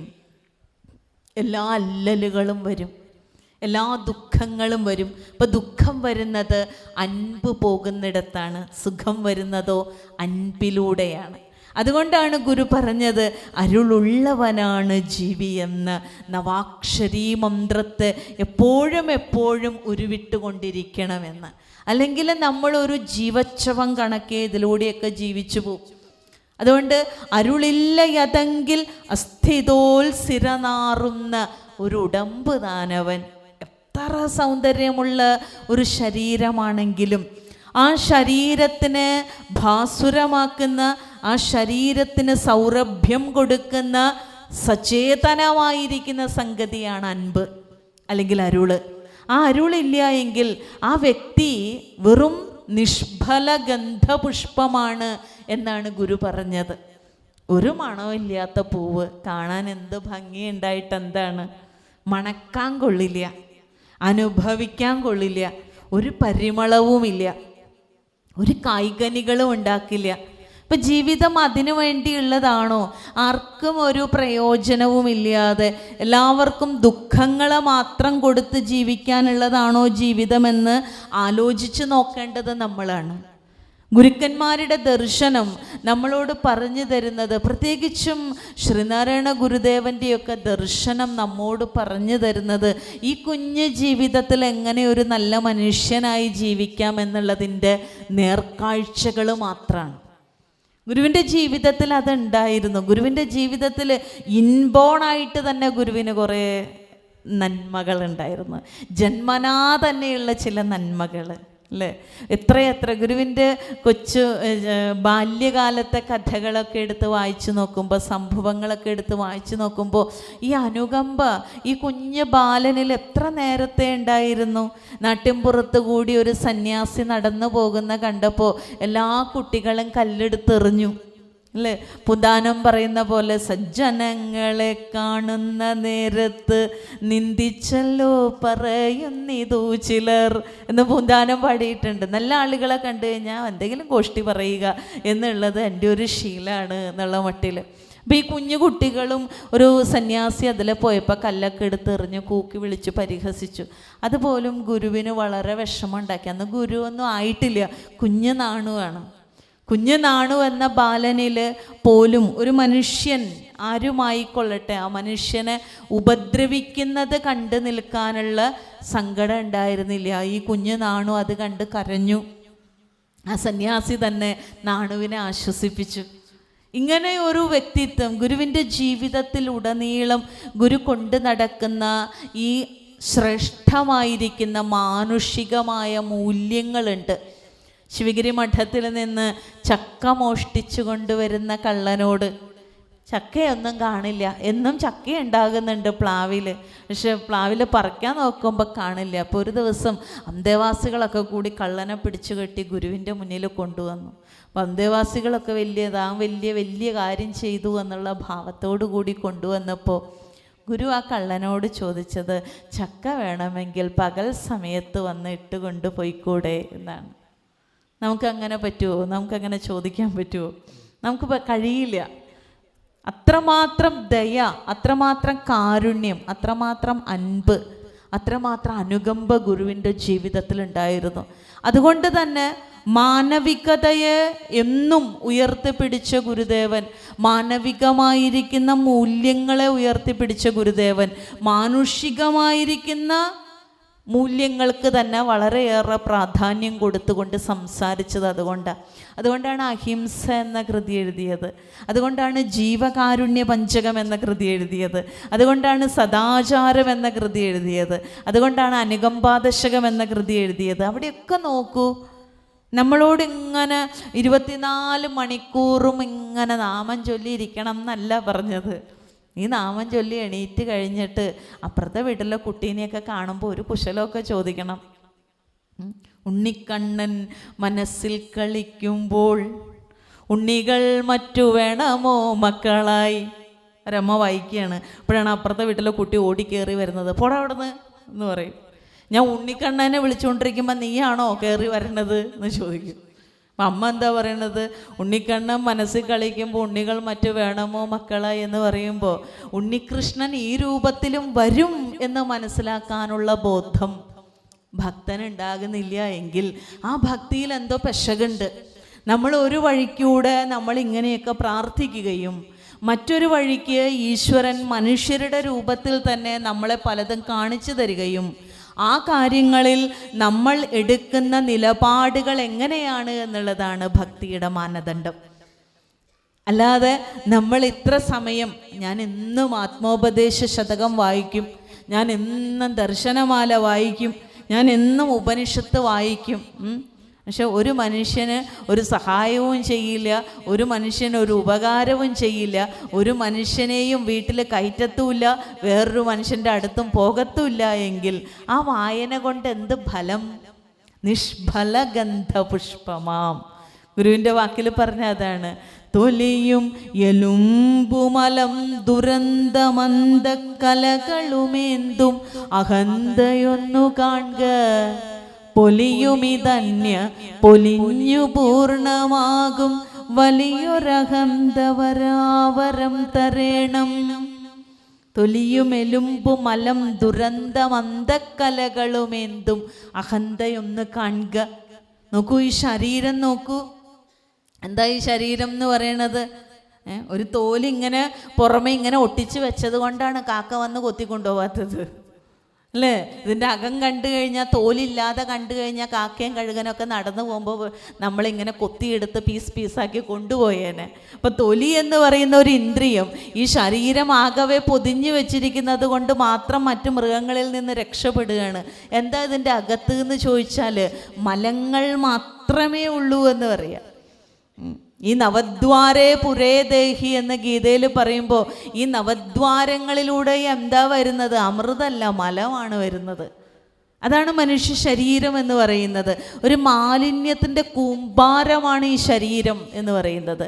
പക്ഷെ ഈ ശരീരത്തിൽ നിന്ന് തന്നെയാണ് അമൃതിൻ്റെ ധാര, ദർശനത്തിൻ്റെ ഉത്സവം, അല്ലെങ്കിൽ ആത്മാവിൻ്റെ പ്രേമം, ആത്മാവിനോടുള്ള ഭക്തിയൊക്കെ ഉതിർന്നു വരുന്നതിനും ഈ ശരീരം ഒരു കാരണമായിട്ട് തീരുന്നുണ്ട് എന്നുള്ളതാണ്.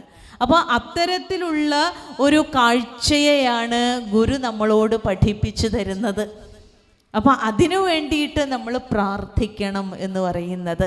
അപ്പോൾ പ്രാർത്ഥനയിൽ നമ്മൾ ഈശ്വരനെ കൂടി കേൾക്കുകയും ഈശ്വരൻ്റെ ഇംഗിതത്തിന് നമ്മൾ വിട്ടുകൊടുക്കുകയും ചെയ്യുമ്പോൾ അത് വലിയ ഒരു പ്രാർത്ഥനാനുഭവമാണ്. പ്രാർത്ഥനയുടെ ആ പലവിധമായിരിക്കുന്ന തലങ്ങൾ ഗുരു പറഞ്ഞു തരുന്നുണ്ട്. ദാർശനികമായിരിക്കുന്ന ഭാവത്തിൽ പറഞ്ഞു തരുന്നുണ്ട്, വളരെ ദയനീയമായിരിക്കുന്ന ഭക്തൻ്റെ അർത്ഥനയായിട്ട് പറഞ്ഞു തരുന്നുണ്ട്, സാധാരണക്കാരന് തോന്നുന്ന വിധത്തിലും പറഞ്ഞു തരുന്നുണ്ട് അല്ലേ. ആത്മോപദേശ ശതകത്തിലേക്കൊക്കെ വരുമ്പോൾ പ്രാർത്ഥനയുടെ സ്വഭാവം എങ്ങനെയാണ്?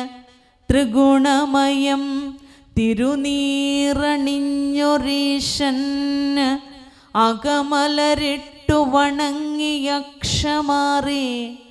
സകലമഴിഞ്ഞു തണിഞ്ഞു കേവലത്തിൻ മഹിമയുമറ്റ് മഹസ്സിലാണിടേണം.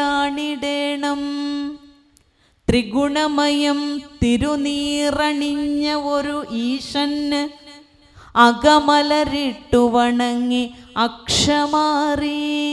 ജീവിതത്തിൽ വലിയ ഒരു ഭക്തിയുടെ തലം പറയാണ്, അകമലരിട്ട് വണങ്ങുന്ന ഭക്തി. എന്താ അകമലര്?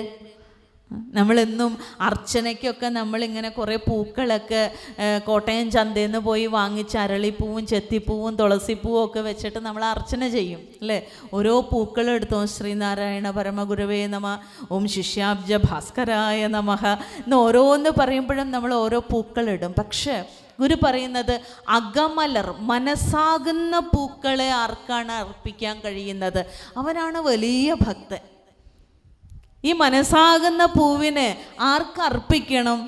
ത്രിഗുണമയം തിരുനീറണിഞ്ഞ ഒരു ഈശന്, ഗുണങ്ങളെ എരിച്ചു കളഞ്ഞവൻ അല്ലേ. നമ്മൾ ഈ ത്രിപുണ്ഡ്രമൊക്കെ തൊടാറില്ലേ, ഭസ്മൊക്കെ ധരിക്കൂ അല്ലേ ഈശ്വരൻ അല്ലേ. ശിവൻ്റെ മുഖത്തേക്ക് നോക്കിക്കഴിഞ്ഞാൽ ഒരു ഭസ്മക്കുറി ഉണ്ട്. ഭസ്മക്കുറി എന്ന് പറഞ്ഞാൽ മൂന്ന് വരകളാണ്.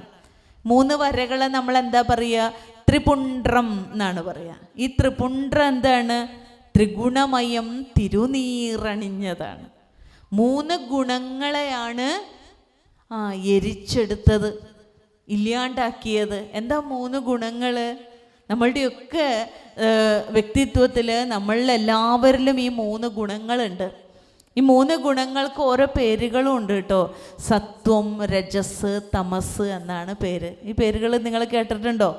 സത്വഗുണം, രജോ ഗുണം, തമോ ഗുണം. 3 ഗുണമുണ്ട് നമ്മളിലൊക്കെ. സത്വഗുണം ഇരിക്കുമ്പോഴാണ് ഇങ്ങനെയുള്ള കാര്യങ്ങളൊക്കെ കേൾക്കാനും പ്രാർത്ഥിക്കാനും ഒരിടത്ത് അടങ്ങി ഒതുങ്ങിയിരിക്കാനും വായിക്കാനൊക്കെ തോന്നണത്. നിങ്ങളെപ്പോൾ വളരെ ശ്രദ്ധയോട് കൂടിയിട്ട് സ്വസ്ഥമായിട്ട് അറിവ് വേണമെന്ന് ആഗ്രഹിച്ചൊക്കെ ഇരിക്കുന്നുണ്ടോ അപ്പോഴൊക്കെ നിങ്ങൾ സത്വഗുണികളാണ്. രജോ ഗുണത്തിൻ്റെ പ്രത്യേകത എന്താണ്? രജോ ഗുണം ആക്റ്റീവാണ്, ആക്ടിവിറ്റിയാണ്. നമ്മൾ വളരെ ചലനാത്മകമായിക്കൊണ്ടിരിക്കും. ദർശനോത്സവത്തിന് വരണില്ലേ കേൾക്കാൻ, എനിക്ക് വേറെ കുറേ പാത്രമൊക്കെ കഴുകാൻ്റെ പറയും. ഇല്ല, കുറേ പണിയുണ്ട്, അലക്കാനുണ്ട്, തുടയ്ക്കാനുണ്ട്, തൂക്കാനുണ്ട്, എന്തെങ്കിലും ചെയ്തുകൊണ്ടിരിക്കണം. അതാണെന്ത്? രജോ ഗുണികളുടെ സ്വഭാവം. ഇനി വേറൊരു കൂട്ടരുണ്ട് തമോ ഗുണികൾ. അവർക്ക് എന്താണ്? അവർക്ക് പഠിക്കാനും പറ്റില്ല, പണി ചെയ്യാനും പറ്റില്ല, എവിടെയെങ്കിലും തൂങ്ങി പിടിച്ചിരിക്കണം, അല്ലെങ്കിൽ കിടക്കണം, ഉറങ്ങണം, മടി, അലസത, ഉറക്കം. ഇതാണ് തമോ ഗുണം. അപ്പം നമ്മൾ തന്നെ ആലോചിച്ച് നോക്കുക, ഞാൻ സത്വഗുണിയാണോ രജോ ഗുണിയാണോ തമോ ഗുണിയാണോ എന്നുള്ളത് അല്ലേ. രാവിലെ ഒരു സോഫയിൽ കിടന്നു കഴിഞ്ഞാൽ വൈകുന്നേരം ആയാലും എണീക്കാത്ത കുട്ടികളുണ്ട്. ശനി ഞായറൊക്കെ കിട്ടിക്കഴിഞ്ഞാൽ അങ്ങനെ കിടക്കും. എത്ര ദിവസം വേണമെങ്കിലും കിടന്നോളും, കയ്യിൽ മൊബൈൽ വേണമെന്ന് മാത്രം അല്ലേ. പക്ഷെ തമോ ഗുണികളുടെ ഒരു പ്രത്യേകതയാണത്. എല്ലാം ഇങ്ങനെ ഇങ്ങനെ നീട്ടി നീട്ടി കൊണ്ടുപോകും, ആലസ്യത്തിലേക്കൂടെ ഇങ്ങനെ നടന്നുകൊണ്ടിരിക്കും. അപ്പോൾ അപ്പോഴാണ് സത്വഗുണം അങ്ങനെയല്ല. സത്വഗുണം കുറെ കൂടി ശ്രേഷ്ഠമാണ്. നമുക്ക് വായിക്കാനും പഠിക്കാനും ഒക്കെ ഇരിക്കുന്നത് തോന്നുന്നതൊക്കെ സത്വഗുണത്തിലാണ്. പക്ഷെ ശിവഭഗവാനിലേക്ക് വരുമ്പോൾ പ്രകൃതിയുടെ ശക്തിയുടെ ഈ ഗുണങ്ങളെ മൂന്നും ശിവൻ എന്ത് ചെയ്തു? ശിവനിലേക്ക് വരുമ്പോൾ ഇത്തരം ഗുണങ്ങളെയൊക്കെ ചുട്ട് ചാമ്പലാക്കിയവനാണ് ശിവൻ. ഇതൊക്കെ ശക്തിയുടെ വിശേഷങ്ങളാണ്, പ്രകൃതിയുടെ വിശേഷങ്ങളാണ്. അപ്പം ശിവൻ എന്താണ് ചെയ്യുന്നത്? ഈ ഗുണങ്ങളെ മുഴുവൻ ചുട്ട് ചാമ്പലാക്കി എന്ന് പറഞ്ഞാൽ എല്ലാ ലൗകികതകളിൽ നിന്നും പുറത്തു കടന്നവൻ എന്നർത്ഥം. അങ്ങനെയുള്ള ഈശ്വരന് അകമലരിട്ട് വണങ്ങി, മനസ്സുകൊണ്ട് വണങ്ങി ജീവിക്കണം. ആത്മപ്രകാശത്തിന് മുൻപിൽ ഹൃദയത്തെ സമർപ്പിച്ച് ജീവിക്കണം. അക്ഷമാറുക എന്ന് പറഞ്ഞാൽ എന്താ അർത്ഥം? ഇന്ദ്രിയങ്ങളൊക്കെ ആറിത്തണുക്കണം. എന്താ ഇന്ദ്രിയങ്ങൾ ആറിത്തണുക്കണം എന്ന് പറയണത്? ആത്മോപദേശ ശതകത്തിൽ തന്നെ വേറെടുത്ത് പറയും, ഒളി മുതലാം പഴം 5 മുണ്ടു 4 നളികയിലേറി നയേനമാറിയാടും കിളികളെ 5 അരിഞ്ഞു കീഴ്മറിക്കും വെളിവുരുവേന്തി അകം വിളങ്ങിടേണം. ഒളി മുതലാം പഴം 5 ഉണ്ട് 4 നളികയിലേറി നയേനമാറിയാടും കിളികളെ 5 കിളികളെ ഗുരു പരിചയപ്പെടുത്തുന്നുണ്ട്. ആരാണ് ഈ 5 കിളികൾ? ഇന്ദ്രിയങ്ങളാകുന്ന കിളികൾ. ഈ കിളികൾ ഏതൊരു പഴമാണ് കൊത്തി തിന്നുന്നത് എന്ന് ചോദിച്ചാൽ ഒളി മുതലായ പഴം, രൂപം, രസം, ഗന്ധം തുടങ്ങിയ പഴങ്ങളെയാണ് ഈ ഇന്ദ്രിയങ്ങളാകുന്ന കിളികൾ കൊത്തി തിന്നുന്നത്. നയേനമാറിയാടും കിളികളെ 5 അരിഞ്ഞ് കീഴ്മറിക്കും. ഈ കിളികളെ അരിഞ്ഞ് കീഴ്മറിക്കണം എന്നാണ്. അക്ഷമാറുക എന്ന് പറഞ്ഞാൽ ഇന്ദ്രിയങ്ങളിലുള്ള ഈ കൊതികളെല്ലാം മാറി തണുക്കണം. നമ്മൾക്കൊക്കെ 80 വയസ്സായാലും 90 വയസ്സായാലും വിഷയസുഖം തീർന്നിട്ടുണ്ടാവില്ല. ഇപ്പോഴും സിനിമയ്ക്ക് പോരണുണ്ടോ ചോദിച്ചാൽ സിനിമയ്ക്ക് വരാ പറയും. അല്ലെങ്കിൽ എവിടെയെങ്കിലും ഉത്സവം നടക്കുന്നുണ്ട്, ആദ്യം റെഡിയായിട്ട് നമ്മുടെ ഒപ്പം വരും. എന്ന് തീരും ആഗ്രഹങ്ങൾ തീരുന്നേ ഇല്ല. അപ്പം നമ്മൾ വിചാരിക്കണേ എന്താ, കുറേ കഴിയുമ്പോൾ നമ്മളുടെ തൃഷ്ണകളൊക്കെ ശമിക്കും എന്നാണ്. പലരിലും അങ്ങനെ കാണുന്നില്ല. ഗുരു പറയാണ് ഇതൊക്കെ ഒന്ന് ആറി തണുക്കേണ്ട സമയമായി. അക്ഷമാറുക എന്ന് പറഞ്ഞാൽ ജീവിതം എപ്പോഴും ഈ ലൗകികമായിരിക്കുന്ന വ്യവഹാരങ്ങൾക്ക് വേണ്ടി മാത്രം ഉപയോഗിക്കാതെ ജീവിതത്തിൽ കുറേ സമയമെങ്കിലും നമ്മൾ ഗുരുവിനെ അറിയുവാനും മനസ്സിലാക്കുവാനും പ്രാർത്ഥിക്കുവാനും ഒക്കെ ആയിട്ട് സമയം ചെലവഴിക്കുകയാണെങ്കിൽ നമ്മളുടെ വീട്ടിൽ തന്നെ നമുക്കൊരു വാനപ്രസ്ഥിയായിട്ട് ജീവിക്കാൻ കഴിയും. വാനപ്രസ്ഥം എന്ന് പറയുന്ന ഒരവസ്ഥയുണ്ടായിരുന്നു പണ്ട്. അപ്പം ആ അവസ്ഥ എന്ന് വെച്ചാൽ ഒരു കല്യാണം കഴിഞ്ഞ് 2 മക്കളായി കഴിഞ്ഞ് അവരുടെ കാര്യങ്ങളൊക്കെ നോക്കാൻ പ്രാപ്തമാകുമ്പോൾ അവർക്ക് ജോലിക്ക് പോയി വരുമാനമായി അവർക്ക് തനിയെ ജീവിക്കാനുള്ള പ്രാപ്തിയുണ്ട് എന്ന് കാണുമ്പോൾ അച്ഛനും അമ്മയും കൂടി വിജനതയിൽ പോയി താമസിക്കുന്ന ഒരു ഏർപ്പാടാണ് ഈ വാനപ്രസ്ഥം. സന്യാസത്തിന് മുമ്പുള്ള ഘട്ടമായിട്ടാണ് ആചാര്യന്മാർ പറയുക. എന്തിനാന്ന് ചോദിച്ചാൽ അവർക്കിടയിൽ നമ്മളൊരു ബാധ്യത വേണ്ട, അവർക്കിടയിൽ നമ്മളൊരു പ്രശ്നമാകണ്ട, നമ്മളാൽ അവർക്കും ഒരു പ്രശ്നം ഉണ്ടാവരുത്, അവരാൽ നമുക്കും ഒരു പ്രശ്നം ഉണ്ടാകാതിരിക്കാൻ വേണ്ടി അവർ മാറിപ്പോവും, വീടുകളിൽ നിന്ന് മാറിപ്പോവും. ഇനിയുള്ള ജീവിതം ഗുരു ശ്രീനാരായണ ധർമ്മത്തിലൊക്കെ പറഞ്ഞ പോലെ 60 വയസ്സ് കഴിഞ്ഞാൽ വാസന അനുവദിക്കുമെങ്കിൽ സന്യസിക്കാമെന്ന് പറഞ്ഞിട്ടുണ്ട്. നിങ്ങൾക്ക് വേറെ ഇങ്ങനെ എന്താണ് ഇറച്ചിയും മീനും ഒക്കെ കൂട്ടിയേ ചോറുണ്ണു എന്ന് ശഠിക്കാത്തവർക്കൊക്കെ വേണമെങ്കിൽ സന്യസിക്കാം, എനിക്ക് വലിയ കുഴപ്പമില്ലാതെ ലളിതമായൊക്കെ ജീവിക്കാം എന്ന് വിചാരിക്കുന്നവർക്കൊക്കെ സന്യസിക്കാമെന്ന് ഗുരു പറഞ്ഞിട്ടുണ്ട്. ഈ വാസന അനുവദിക്കുക എന്ന് പറയുന്നത് വലിയൊരു കാര്യമാണ്. ഈ വാസന അനുവദിക്കാതിരിക്കുന്നതാണ് നമ്മളുടെ ഏറ്റവും വലിയ പ്രശ്നം. അപ്പോൾ വാനപ്രസ്ഥികളായിട്ട് നമ്മളുടെ വീട്ടിൽ തന്നെ ഇനിയിപ്പോൾ എങ്ങും പോണ്ട അല്ലേ. ഇനിയിപ്പോൾ നമ്മൾ ഫോറസ്റ്റിലൊക്കെ പോയി താമസിച്ചാൽ ഫോറസ്റ്റ് കയ്യേറി എന്ന് പറഞ്ഞിട്ട് നമ്മളെ പിടിച്ചു കൊണ്ടുപോകും. അപ്പോൾ ഉള്ള വീട്ടിൽ ഒരു മൂലയിലേക്ക് മാറി നിൽക്കുക, നമ്മൾ മാറിക്കൊടുക്കുക, അവർ ജീവിക്കട്ടെ. അങ്ങനെ നമുക്ക് ചെയ്യാൻ പറ്റുന്നുണ്ടോ? അവരുടെ ജീവിത വ്യാപാരങ്ങളിലേക്ക് ഇടപെടാതെ ഒന്ന് മാറിക്കൊടുത്തേക്കാം. രാമായണമൊക്കെ വായിക്കുമ്പോൾ ഈ രാമനും സീതയും നടന്നു പോണ വഴിക്കൊക്കെ ചില രാക്ഷസികളും ചാടി വീണ് പേടിപ്പിക്കണ പോലെയാണ് നമ്മുടെ വീട്ടിൽ ഈ മുതിർന്നവർ ചെറുതുങ്ങളുടെ ഇടയിലേക്ക് വീണ് പേടിപ്പിക്കുന്നത്. അങ്ങനെ പേടിപ്പിക്കാൻ നിൽക്കരുത്, നമ്മൾ മാറിക്കൊടുക്കണം. അവർ മാറി കൊടുക്കുമ്പോൾ അവരെ നോക്കണ്ട എന്ന് താഴെയുള്ളവർക്കും തോന്നരുത്. ഒരു പരസ്പരം ഭാവയന്തഃ, കൊക്കും പശുവും പോലെ എന്ന് പറയും. ഭഗവത്ഗീതയിലൊരു വാക്കാണ് പരസ്പരം ഭാവയന്തഃ. പരസ്പരം ആശ്രയിച്ച് ജീവിക്കുക, ആവശ്യത്തിന് മാത്രം, ആവശ്യം വന്നാൽ മാത്രം. അവർക്ക് എന്തെങ്കിലും ആവശ്യം വന്നാൽ നിറവേറ്റി കൊടുക്കുക, അല്ലാത്ത കാര്യങ്ങളിൽ ഇടപെടാതിരിക്കുക. പറ്റുമോ നമുക്ക്? ഇതൊക്കെയാണോ ഗുരുദേവൻ പറഞ്ഞിരിക്കുന്നത്? ദൈവദശകം ഉച്ചത്തിൽ ചൊല്ലാൻ പറഞ്ഞാൽ പോരെ സ്വാമിനി, എന്തിനാണ് ആവശ്യമില്ലാത്ത കാര്യങ്ങളിലൊക്കെ ഇടപെടുന്നത് എന്ന് തോന്നുന്നുണ്ടോ? പക്ഷെ ഇതാണ് ഗുരു ആഗ്രഹിച്ചത്. നല്ല ശീലങ്ങൾ, നല്ല കാഴ്ചപ്പാടുകളൊക്കെ വളർത്തിയെടുക്കാനുള്ളതാണ് ഗുരുദേവ ദർശനം. അതുകൊണ്ടാണ് ആശാൻ ആരായുകിൽ അന്ധത്വമൊഴിച്ച് ആദിമഹസാം നേരാം വഴി കാട്ടും ഗുരുവല്ലോ പരദൈവം എന്ന് പറഞ്ഞത്. നമ്മുടെ ജീവിതത്തെ ഒരു താളമില്ലാത്ത, ക്രമമില്ലാത്ത ജീവിതത്തിന് താളവും ക്രമവും ഉണ്ടാക്കി കൊടുക്കുന്ന ഒരു ബാധ്യത അല്ലെങ്കിൽ ഒരു ഉത്തരവാദിത്വം ഗുരു എടുത്തത് കൊണ്ടാണ് അങ്ങനെ പറഞ്ഞത്. ഗുരുദേവ ദർശനം പഠിക്കുന്ന ഒരാൾക്കും ആത്മപരിശോധന നടത്താതെ മുന്നോട്ട് പോകാൻ കഴിയില്ല. അങ്ങനെ ആത്മപരിശോധന നടത്താതെയാണ് ഗുരുവിനെക്കുറിച്ച് പറയുന്നതെങ്കിൽ അതൊരു കേവലം ഗുരുവിനെക്കുറിച്ച് പറയുന്ന ഒരു തൊഴിലാളി മാത്രമായി നമ്മൾ പോകും, അല്ലെങ്കിൽ നമ്മൾ മാറും. എല്ലാവരും എന്തൊക്കെയോ പറയുന്നു, ആ കൂട്ടത്തിൽ ഞാനും പറയുന്നു എന്നുള്ള മട്ടിലേക്ക് പോകും. അങ്ങനെ ഒരു പറയുന്ന തൊഴിലാളിയല്ല നമ്മൾ. നമ്മളെ എത്ര കണ്ട് ഗുരുവിൻ്റെ ദർശനത്തെ നമ്മുടെ ജീവിതത്തിൽ നമുക്കാവും വിധം, നമ്മളൊന്നും പെർഫെക്റ്റായിട്ടൊന്നും അല്ല ജീവിക്കുന്നത് അല്ലേ. നമുക്ക് നമ്മുടേതായിരിക്കുന്ന കുറവുകളും പരാധീനതകളും ഒക്കെ ഉണ്ട്. പക്ഷേ എങ്കിലും നമ്മളാലാവും വിധം നമ്മളെ പരിവർത്തനത്തിന്, നമ്മളെ മാറ്റത്തിന് വിധേയമാക്കാനായിട്ട് ഗുരുവിൻ്റെ വചനങ്ങൾക്കുള്ള ശക്തി അപാരമാണ്. അതുകൊണ്ടാണ് ഗുരുദേവൻ അങ്ങനെയൊക്കെ പറഞ്ഞു തരുന്നത്. അക്ഷമാറി സകലമഴിഞ്ഞു തണിഞ്ഞു കേവലത്തിൻ മഹിമയുമറ്റ് മഹസ്സിലാണിടേണം.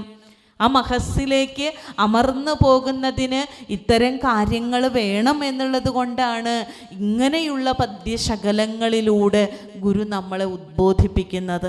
ഇപ്പം ദർശനോത്സവം എന്ന് പറയുമ്പോൾ അറിവിനോടുള്ള ഒരു ആഭിമുഖ്യം നമ്മളിങ്ങനെ വളർത്തിയെടുത്ത് കൊണ്ടുവരണം.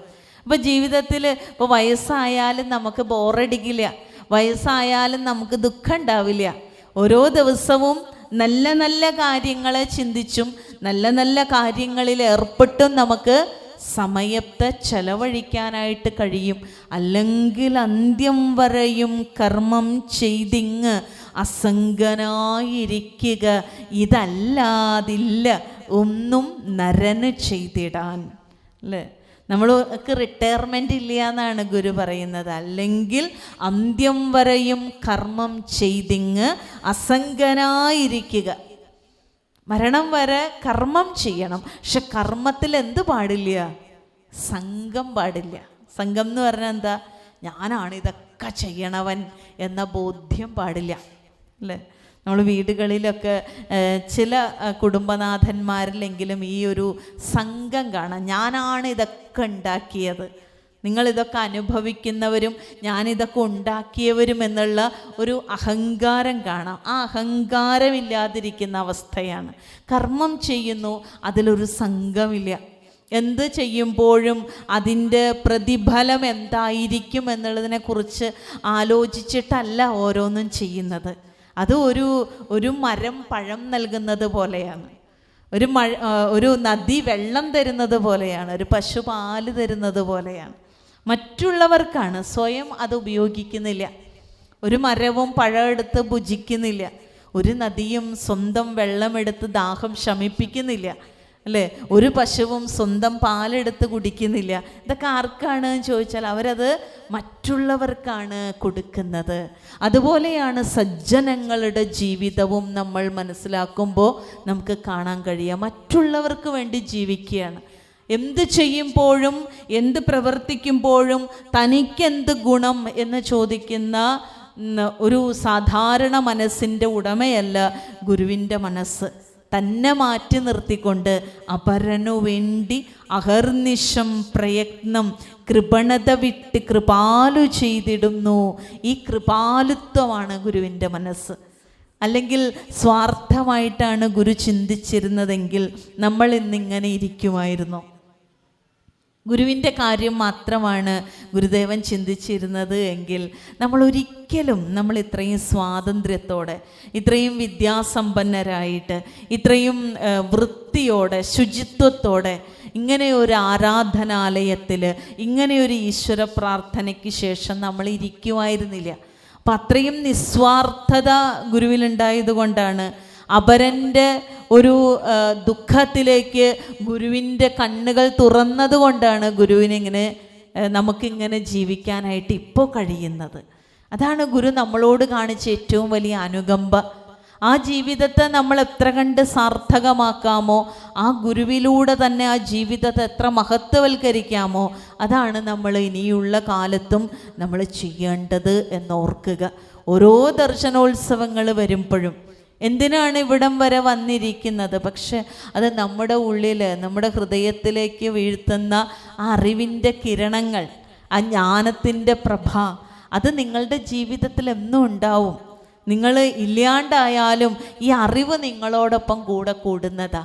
ഈ സൂക്ഷ്മ ശരീരത്തിലേക്കാണ് ഈ വാസന കടന്നു പോകുന്നതും, അല്ലേ? നമ്മളൊരു പുതിയ ശരീരത്തിലേക്ക് പോയാലും ഇന്ന് കേട്ട ഈ ഗുരുവിൻ്റെ ഋഷിപ്രോക്തമായിരിക്കുന്ന ഈ വചനങ്ങളൊക്കെ തന്നെ അത് സംസ്കാരത്തിൻ്റെ രൂപത്തിൽ, വാസനയുടെ രൂപത്തിൽ നമ്മുടെ കൂടെ ഉണ്ടാവും. നമ്മുടെ മക്കൾക്ക്, നമ്മുടെ തലമുറയ്ക്ക് നമുക്ക് കൊടുക്കാവുന്നതും ഈ ഗുരു സന്ദേശങ്ങളാണ്. മറ്റൊന്നുമല്ല കൊടുക്കേണ്ടത്. നമ്മൾ എന്താണോ കൊടുക്കേണ്ടത് അതിനെയാണ് പങ്കുവെക്കേണ്ടത്. വീട് അങ്ങനെ ഒരു ഇടമാകട്ടെ. അച്ഛനും അമ്മയും മക്കളും ഒക്കെ ഒരുമിച്ചിരുന്ന് സല്ലപിക്കുന്ന, ഒരുമിച്ചിരുന്ന് സ്നേഹം പങ്കിടുന്ന, ഒരുമിച്ചിരുന്ന് അറിവ് പങ്കിടുന്ന, ഒരുമിച്ച് സമാധാനത്തോടു കൂടി ചേർന്നിരിക്കുന്ന സൗഹൃദത്തിൻ്റെ ഭൂമിക കൂടിയാകട്ടെ നമ്മുടെ കുടുംബം. എവിടെയാണ് നമ്മുടെ കുടുംബത്തിൽ ആ ഒരുമ നഷ്ടപ്പെട്ടു പോയിക്കൊണ്ടിരിക്കുന്നു എന്ന് നമുക്ക് നന്നായിട്ടറിയാം. പക്ഷേ ആ നഷ്ടപ്പെട്ടുകൊണ്ടിരിക്കുന്ന ഒരുമയെ തിരിച്ചു പിടിക്കുവാനുള്ള ഒരു ആഗ്രഹം നമ്മിൽ നിന്ന് അന്യം നിന്ന് പോയിരിക്കണം. ഇനി ഇങ്ങനെയൊക്കെ അങ്ങ് പോയാൽ മതി. വയസ്സാകും തോറും പിടിവാശികൾ കൂടി വരുന്നതല്ലാതെ വയസ്സാകും തോറും അറിവിൻ്റെ ഒരു പ്രബുദ്ധത നമുക്കുണ്ടാകുന്നില്ല. എത്ര കണ്ട് പ്രായമാകുന്നുവോ അത്ര കണ്ട് ഷാഠ്യങ്ങൾ കൂടി വരുന്നത് എന്താണ്?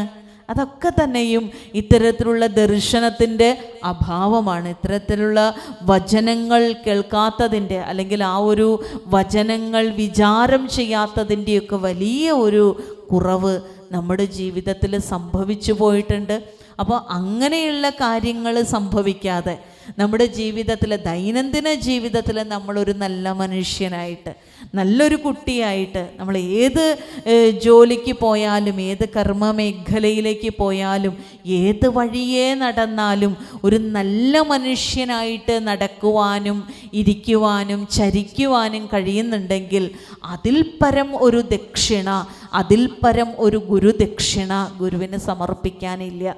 ഓരോ ദിവസവും കിടക്കാൻ നേരത്ത് ആരെയും ഉപദ്രവിക്കാത്ത ഒരു ദിവസം കടന്നു പോയിട്ടുണ്ടെങ്കിൽ അതാണ് നിങ്ങൾ ഗുരുവിന് നൽകുന്ന ഏറ്റവും നല്ല ദക്ഷിണ.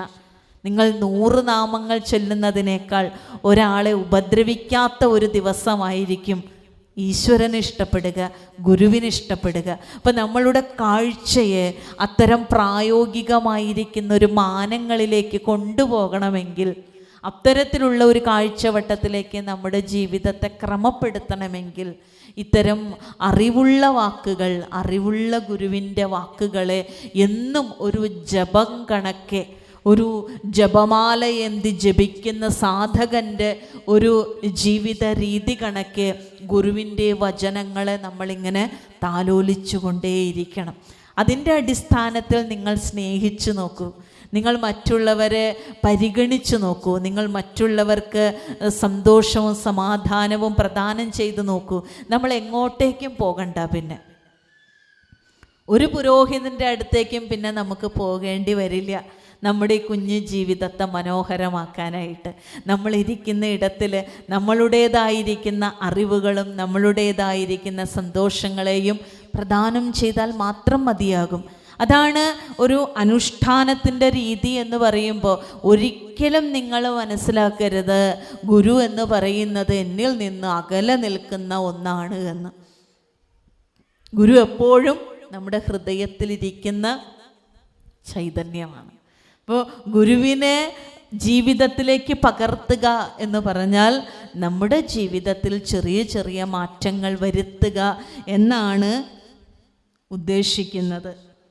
അപ്പോൾ അത്തരം കാര്യങ്ങളൊക്കെയാണ് നിങ്ങളോട് ഇന്ന് സംവദിക്കാനായിട്ട് തോന്നുന്നത്. എന്തായാലും ഇവിടെ വന്നപ്പോഴേ പറഞ്ഞു, പരീക്ഷാകാലമാണ്, തിരക്കാണ്, എല്ലാവർക്കും തിരക്കാണ്, ഒന്നിനും നേരമില്ല അല്ലേ? ഉണ്ണിക്കൊന്നിനും നേരമില്ല. ഉണ്ണി എങ്ങടോ ഓടിക്കൊണ്ടിരിക്കുകയാണ്, ഉണ്ണി നെട്ടോട്ടത്തിലാണ്. എന്തിനാ ഓടണേ? ഉണ്ണിക്ക് തന്നെ അറിയില്ല ഉണ്ണി എന്തിനാ ഓടണേന്ന് അല്ലേ? നമ്മൾക്ക് എന്നും ഇങ്ങനെ ഓരോ കാര്യങ്ങൾ പറയാനുണ്ടാവും. ഇന്ന് എന്താ വരാഞ്ഞ്? ഇന്ന് പരീക്ഷ. നാളെ എന്താ വരാത്ത? നാളെ കല്യാണം. മറ്റന്നാൾ എന്താ വരാത്ത? മറ്റന്നാൾ മരണം. അത് നമ്മളിങ്ങനെ കാരണങ്ങൾ കണ്ടുപിടിച്ചു കൊണ്ടിരിക്കുന്നവരാ. സത്യത്തിൽ എന്താണെന്നറിയോ? ഇതൊന്നും വരാനും കേൾക്കാനും താല്പര്യമില്ല. അപ്പം അങ്ങനെ നേരിട്ട് പറഞ്ഞാൽ സംഘാടകർക്ക് വിഷമാവില്ലേ എന്ന് വിചാരിച്ചിട്ട് നമ്മൾ പറയും, അയ്യോ ഭയങ്കര തിരക്കാണ് കേട്ടോ പറയും അല്ലേ? ഇഷ്ടമുള്ളൊരു കാര്യം നമ്മൾ ഉപേക്ഷിക്കില്ല. അപ്പം അങ്ങനെ ഉപേക്ഷിക്കാതിരിക്കട്ടെ. അപ്പം നിങ്ങളൊക്കെ ഇവിടെ വന്നിരുന്നത് കേൾക്കുന്നുണ്ടെങ്കിൽ എവിടെയൊക്കെയോ ഒരു അഭിലാഷം, എവിടെയൊക്കെയോ ഒരു താല്പര്യം, എവിടെയൊക്കെയോ ഒരു ശ്രദ്ധ നമ്മുടെ ഉള്ളിലുള്ളത് കൊണ്ട് മാത്രമാണ് നിങ്ങൾക്കിവിടെ എത്തിപ്പെടാനായിട്ട് പറ്റുന്നത്, ഇതൊക്കെ കേൾക്കാൻ പറ്റുന്നത്. ഇത് കേൾക്കണം എന്ന് ആഗ്രഹിച്ചാൽ പോലും കേൾക്കാൻ പറ്റുന്നതല്ല. ഗുരുവിനെ പഠിക്കുന്നത്, ഗുരുവിനെ മനസ്സിലാക്കുന്നതൊക്കെ നമുക്ക് കുറെ കൂടിയും അനുഗ്രഹം കൂടി വേണം അത് കേൾക്കാനും പഠിക്കാനും മനസ്സിലാക്കാനും ഒക്കെയുള്ള. അപ്പം ആ അനുഗ്രഹത്തിന് വേണ്ടി കൂടിയും പ്രാർത്ഥിക്കുക. നിൻ തിരുമൈ വിട്ടകലാതെ ചിന്തയുമെന്ന് പ്രാർത്ഥിക്കാൻ ഗുരു പഠിപ്പിച്ച പോലെ അല്ലേ? അനുകമ്പ തരണം എന്ന് പറഞ്ഞതിൻ്റെ ഒപ്പം തന്നെ പറയുകയാണ്, നിന്നെ എപ്പോഴും ഓർത്തിരിക്കാനുള്ള ഒരു ഹൃദയം കൂടി എനിക്ക് തരണമെന്ന്. ഇപ്പോഴത്തെ ഹൃദയം അത്ര പോരാ അല്ലേ? ഇനി ആ ഹൃദയത്തിൽ എന്ത് വേണം? ഈശ്വരനെ, നിൻ്റെ തിരുമേനി അല്പം പോലും ഇത്തിരി പോലും ഇടവിടാതെ ധ്യാനിക്കുന്നതിനുള്ള ആ ഒരു വിചാരം കൂടി തന്ന് അനുഗ്രഹിക്കണമെന്ന് പ്രാർത്ഥിക്കുന്നുണ്ട്. അതുപോലെ ഗുരുവിനോട് പ്രാർത്ഥിക്കുക, ഇനിയും ഗുരുവചനങ്ങൾ കേട്ട് ജീവിതത്തെ സമ്പുല്ലമാക്കുന്നതിന് വേണ്ടിയിട്ട്. അപ്പോൾ ഇതൊക്കെയാണ് ഇന്നത്തെ ഈ ഒരു ദിവസം നിങ്ങളോട് സംവദിക്കാനായിട്ടുള്ളത്. എന്തായാലും ഈ ഒരു വക്കീല് ശാന്താറാം വക്കീല് സ്നേഹപൂർവ്വം 2-3 വർഷമായി ഇങ്ങോട്ടേക്ക് ക്ഷണിക്കുന്നു. പക്ഷെ ഇന്നാണ് ഇവിടെ എത്തി നിങ്ങളോട് സംവദിക്കാനും നിങ്ങളോട് ഇത്തിരി നേരം കിന്നാരം പറയാനൊക്കെ പറ്റിയത്. അപ്പോൾ ഇനിയും അങ്ങനെയൊക്കെ ജീവിതത്തിൽ ഈ ഒരു സ്നേഹമർമ്മരം അല്ലെങ്കിൽ ഈ ഒരു സ്നേഹജീവിതം നിങ്ങളുടെ ജീവിതത്തിൽ നിലനിർത്താൻ ഗുരുവും നിങ്ങളെ അനുഗ്രഹിക്കട്ടെ എന്ന് മാത്രം പറഞ്ഞുകൊണ്ട് എല്ലാവർക്കും ഗുരുവിൻ്റെ കൃപ, ഗുരുവിൻ്റെ കടാക്ഷം എല്ലാവരുടെ ഹൃദയത്തിലും എല്ലാവരുടെ ഗൃഹത്തിലും ഭവനങ്ങളിലും എത്തട്ടെ. ഗുരുവിൻ്റെ അനുഗ്രഹത്താൽ ജീവിതം പ്രസരിതമാകട്ടെ എന്ന് മാത്രം പ്രാർത്ഥിച്ചുകൊണ്ട് എൻ്റെ ഈ കുഞ്ഞു വാക്കുകൾ ഗുരുവിന് സമക്ഷം സമർപ്പിക്കുന്നു. എല്ലാവർക്കും നന്ദി, നമസ്കാരം.